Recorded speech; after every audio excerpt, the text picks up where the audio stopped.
So as you can see here, I've taken this square block, or the other one that I made, and I've now turned that so the outside diameter is the same as the diameter I require for the final felly. This piece of wood is actually a little bit too thick, so the next thing I'm going to do is I'm just going to machine off a bit of this face to get it to the required thickness, and I'll come back when I've done that. So here we are. What I've now done is I've basically cut that from the inside to create this circular ring. At the moment the inside is the wrong diameter, so I'm going to machine that to get the right diameter. In order to hold this, I'm going to have to change the jaws on the chuck to put the reverse jaws on, and that's what I'm about to do now. So as you can see here, I've changed the jaws on the chuck so that this can be held in place.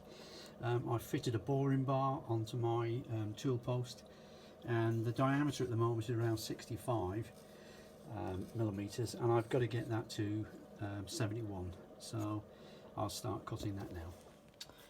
And there I have the finished article. So that's the correct diameter inside, it's the correct diameter outside. What I'm going to do is, you can see there's some abrasion here that I need to resolve, so I'll fill that with a bit of filler all around the rim.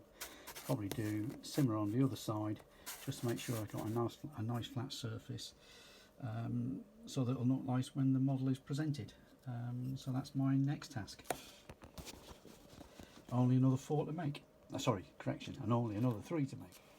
So as you can probably see here, on the surface I've now put some wood filler. I've done that on both sides. I'm going to sand those down now, see how nice and flat they go, and if they are not flat enough, then I'll probably apply another coat of the filler and sand them down again. And as you can see here, I've now made all 4 of the fillies. They've all been had a coat of filler applied on each surface, on both of those surfaces and on the inside where necessary, been sanded down, and now, as you can probably see, they've been undercoated, ready for future painting. So the next thing to get on with is the spokes.